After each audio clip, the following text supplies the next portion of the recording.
video was brought to you by Bublup. We're here today in Washington, D.C., the nation's capital. Now, when you think about D.C., you think about the decision makers, the monuments, the White House. But have you ever thought about the food?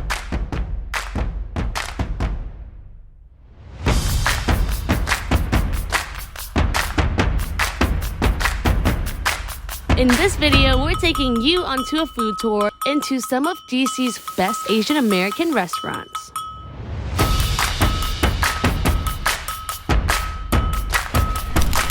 Layers of flavor. Every bite is different. What are we eating? This is awesome.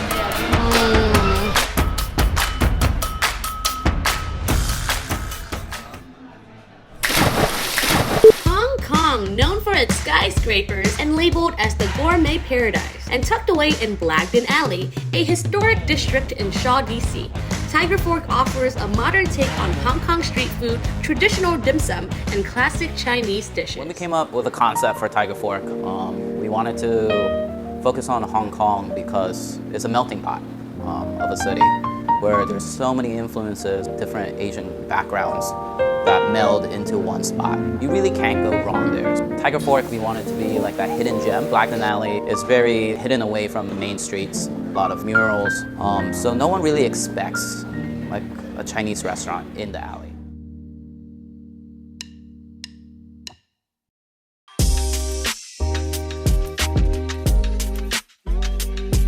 It's definitely everything you love, but backwards. It's first off with this coat of rice noodle, and when you bite into it, there's this crunch that bursts in your mouth with sweet, soy, and garlicky flavors. Definitely a pleasant surprise and treat for your taste buds.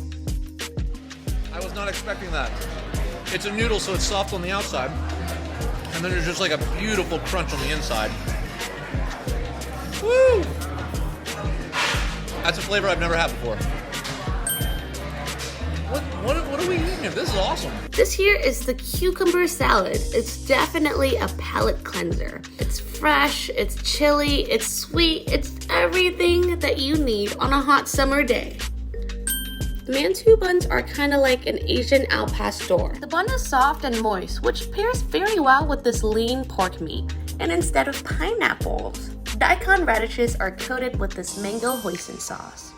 I feel like cold noodles are definitely underrated, and you'll feel this way too once you've had this chilled peanut dan dan noodles. Thick peanut sesame sauce that coats the wheat noodles, definitely the perfect comfort food at any time of the day.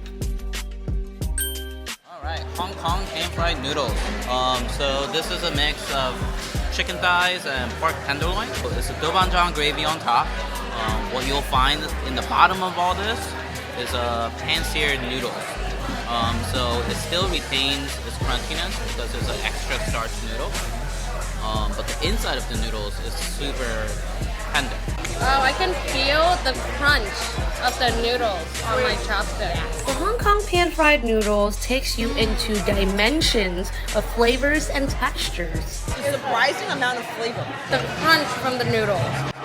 There's also this chewiness, this softness, smothered in this gravy sauce, like with a very small hint of spice. Soy glazed pork ribs with a Happy Lady spice and cilantro.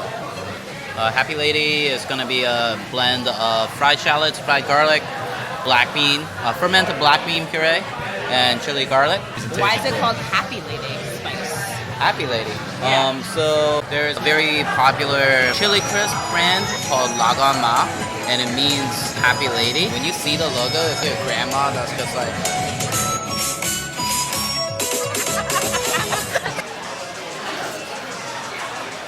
It just fell right off into my mouth. That's how you know it's good. Oh man. They fall right off the bone. Right? This is definitely a lip-smacking, finger-sucking, leave-no-trace type of dish. And here we have the star of the show. What a presentation! The meat of this fish is very thick, tender, and full, covered in this sweet sauce that pairs very well with the freshness of the celery. Tiger Fork is definitely a hidden gem, from the location to the food. If you're ever in DC, this is a must visit.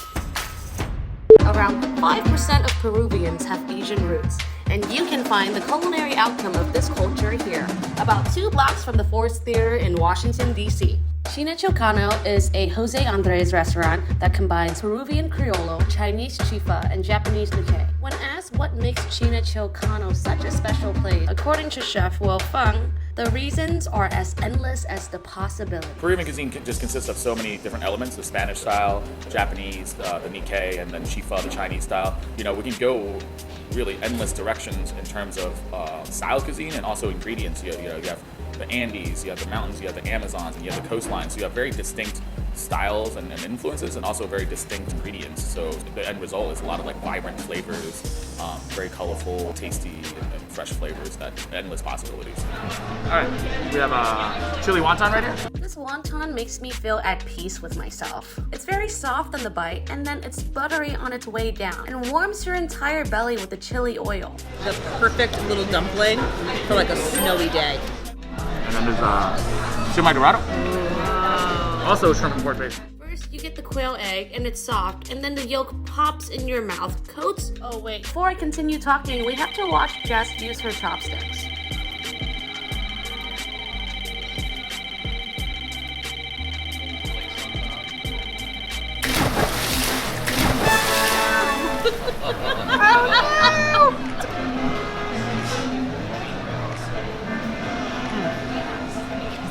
Oh, that's so good.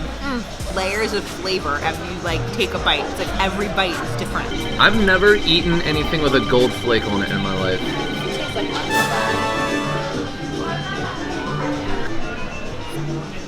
Wow. What? I'll eat 50 of those. That's all I need. Like they're a weird texture, so they're really hard to get. No, it's fine. It's fine. Do it.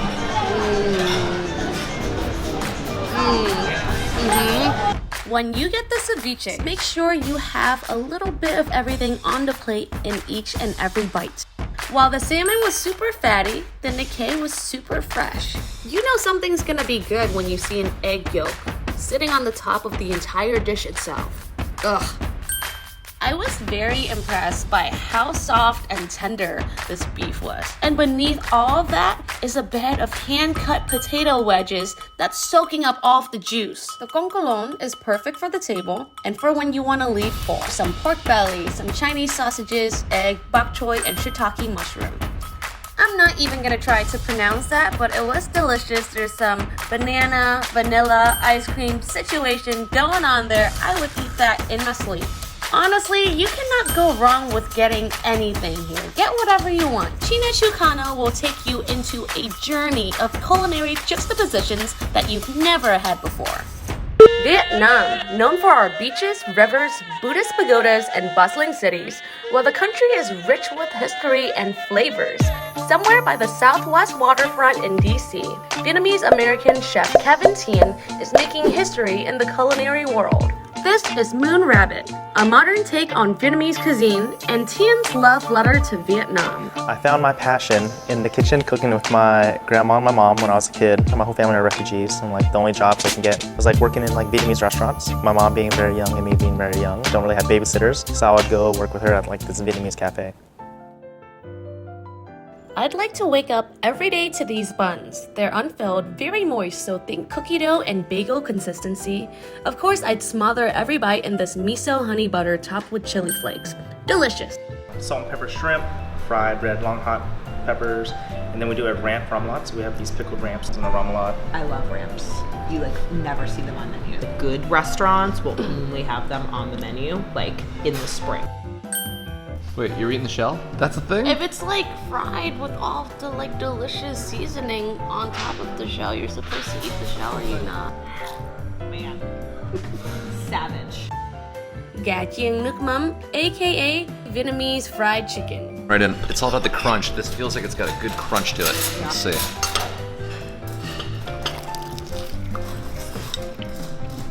Oh man, that's awesome. Wow. Super tender and just very crunchy breading. Is there like sesame seeds going on in that too? This is wonderful. Look at that. It's messy, but it's delicious. Talk about perfectly crispy on the outside, juicy AF on the inside. Literally, the chicken juices invigorate your taste buds. Crispy, sweet, and spicy on the skin. You can't smell the fish sauce, but you can taste a very small hint of it. this is as modern as a Vietnamese dish can get. Secret here for the lettuce wrap. Take your lettuce halfway, slice it down the middle. Then on each of the 4 segments, add your ingredients. And then what you do is you fold it like this. Take it up from one corner, over, then across, then down. And what you end up with is a bite with every bit in each bite. Splash. Here we go.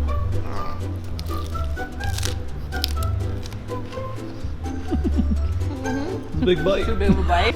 How's it taste, Nikki? Where we going? So we already marinate our pork for over 24 hours and then grilling it because you can see like the flames like licking like the pork blade. You can see like the fat rendering out from the fat cap around the skin, and you can like smell it. I can like smell it all day. If you want traditional Vietnamese food, you know, go to the mom and pop shops and support them. And like that food is delicious. It's like as authentic as it's gonna get.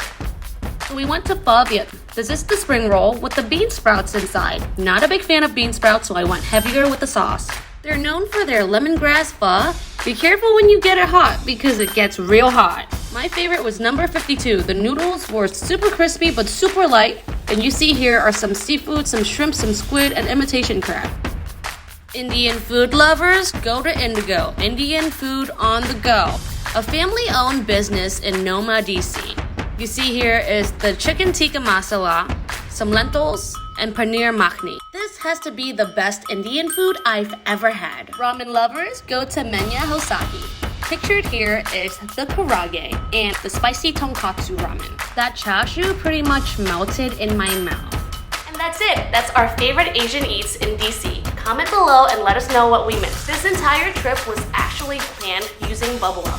If you're all about productivity, creativity, and organization, be sure you hit that like and subscribe button. My name is Nikki Tien, and I'll see you next time. Bye!